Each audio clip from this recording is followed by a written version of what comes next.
पड़ती थी, लेकिन इस बार ठंड कुछ अलग ही स्तर पर थी। जनवरी का महीना अभी शुरू ही हुआ था और ऐसा लग रहा था सर्दी अपनी चरम सीमा पर पहुंच गई हो। गांव के छोटे छोटे घरों की छतें सुबह ओस की जगह सफेद बर्फ की परत से ढकी होती। पेड़ों की शाखाएं मानो ठंड से सिकुड़ गई थी। सूरज भी ऐसा लगता था जैसे बादलों की मोटी चादर ओढ़े सो गया हो। ठंड का मौसम अमीरों के लिए तो बहुत ही सुहाना होता है, लेकिन गरीबों के लिए मुसीबत का पहाड़ टूटने जैसा है। ये ऐसे ही एक गरीब परिवार की कहानी है। गोपाल के परिवार पर ठंड का मौसम कहर बनकर टूटा है। हे ऊपर वाले, ये इतनी ठंड कैसे पा रहे हो? इतनी ठंड में तो घर से निकलना भी मुश्किल हो गया है। लगता है इस बार ठंड कुछ ज्यादा ही बढ़ गई है। सच में ऐसी ठंड तो पहले कभी नहीं देखी। बाहर जाने का तो मन ही नहीं करता। ठंडी हवा बदन को चीरती हुई निकलती है। हाँ मीरा, और देखो सूरज भी जैसे मानो लुका छुपी खेल रहा है। दिन भर कोहरा छाया रहता है। लगता है कि ठंड और बढ़ती चली जाएगी। सच में इस बार ठंड ने तो सबकी हालत खराब कर दी है। तुम बाहर कैसे जाओगे? तुम्हें तो सुबह सुबह उठकर सेठ हीरालाल की दुकान पर जाना पड़ता है। हम तो फिर भी घर में रहते हैं और चूल्हे के पास बैठकर कुछ गर्माहट ले लेते हैं। क्या करें मीरा, काम तो करना ही पड़ेगा। सेठ जी को तो कोई फर्क नहीं पड़ता कि कितनी ठंड है। उन्हें तो बस काम समय पर चाहिए। अच्छा मीरा, तो अब मैं चलता हूँ, नहीं तो मालिक फिर से गुस्सा करेंगे। गोपाल एक चाय की दुकान पर चाय बनाने का काम करता था, जहाँ उसे बहुत कम पैसे मिलते हैं और उसके परिवार का गुजारा बस किसी तरह से चल रहा था। दौलतपुर गांव में हर साल सर्दी का मौसम आता था, लेकिन इस बार ठंड कुछ ज्यादा ही भयानक थी। आमतौर पर गांव के लोग सर्दी को हंसी खुशी सहन कर लिया करते थे, लेकिन इस बार मौसम ने सभी को मुश्किल में डाल दिया। ठंडी हवाओं के साथ साथ आसमान में घने बादल छाए रहते, जिससे दिन भर धुंध का माहौल बना रहता था। गांव का चौपाल, जहां आम दिनों में लोग बैठकर बातें किया करते थे, अब सुनसान पड़ा था। ठंड ने हर किसी को घर में कैद कर दिया था। अंकुश के पापा, आज घर में बहुत थोड़ा सा आटा है, बस 2 ही रोटी बन पाई है। एक रोटी मैंने आपके लिए बांध दी है, दिन में खा लेना। बच्चों को आधी आधी रोटी खिला दूंगी। नहीं मीरा, आजकल तो मुझे दिन में भूख ही नहीं लगती। वो दिन छोटा होने लगा है ना, इसलिए मैं तो दिन में चाय पीकर ही अपना काम चला लूंगा। आज मालिक सैलरी देंगे तो शाम को आते वक्त मैं राशन लेता आऊंगा। तुम दोनों रोटी बच्चों को खिला देना। मीरा को पता था कि सिर्फ एक कप चाय पीने से पेट नहीं भरता, लेकिन वो हालातों के आगे मजबूर थी। गोपाल घर से बाहर जाने के लिए निकलता है, लेकिन बाहर बहुत ठंड पड़ रही थी। आसमान से बर्फ के बड़े बड़े टुकड़े गिर रहे थे। गोपाल के पास एक भी गर्म कपड़ा नहीं था। धोती कुर्ते में गोपाल ठंड के मारे कांपने लगा। हे भगवान, बाहर तो बहुत ठंड है। इतनी ठंड में तो बाहर जाने की हिम्मत ही नहीं हो रही है।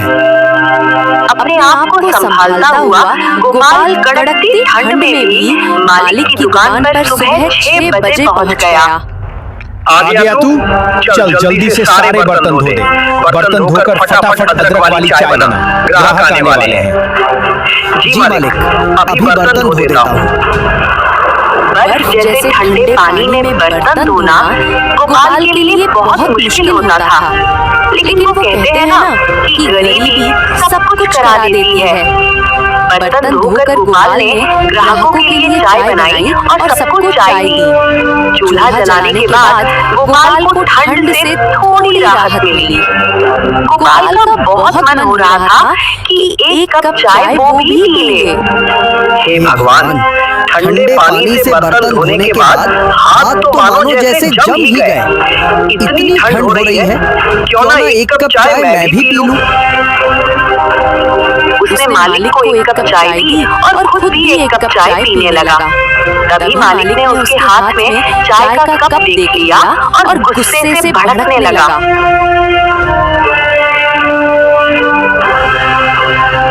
ये क्या गोपाल, तुम्हें यहाँ चाय बनाने के लिए रखा गया है या चाय पीने के लिए? मालिक, वो बहुत ठंड लग रही थी, गलती हो गई मालिक। आगे से चाय कभी नहीं पीऊंगा। ठंड लग रही थी? आज तो मैंने तुझे रंगे हाथों पकड़ लिया। न जाने रोज तू कितने कप चाय पी जाता होगा। अब रोज के 2 कप चाय के पैसे तेरी सैलरी से काटूं तब तुझे समझ आएगा। मुफ्त का सामान मिला नहीं कि लूटना शुरू। बेचारा गोपाल सैलरी काटे जाने की बात से बहुत दुखी हो गया। उसे नहीं पता था कि 1 कप चाय की उसे इतनी भारी कीमत चुकानी पड़ जाएगी। शाम को उसे मालिक ने आधी सैलरी दी। मालिक, मुझे माफ कर दीजिए।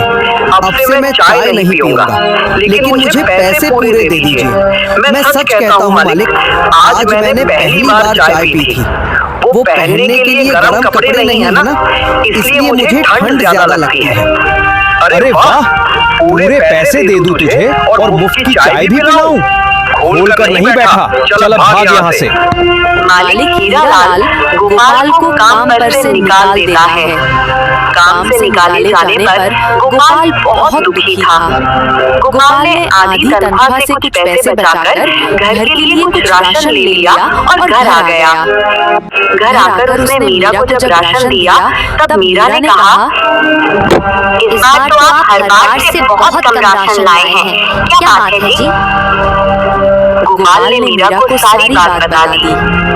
हे भगवान, तूने ये ठंड का मौसम बनाया ही क्यों? तुझे भी हम गरीबों के साथ मजाक करने में बहुत मजा आता है ना?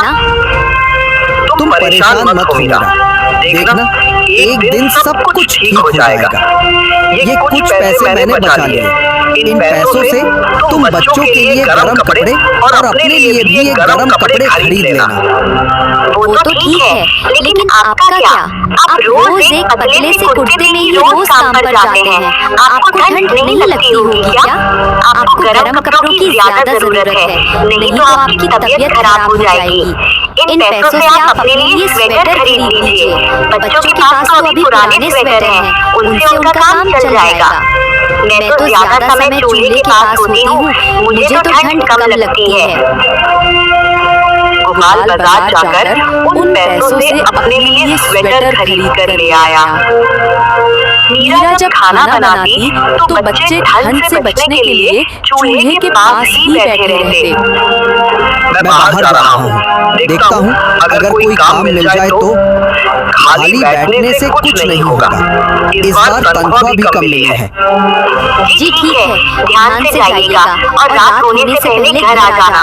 रात में ठंड बहुत बढ़ जाती है।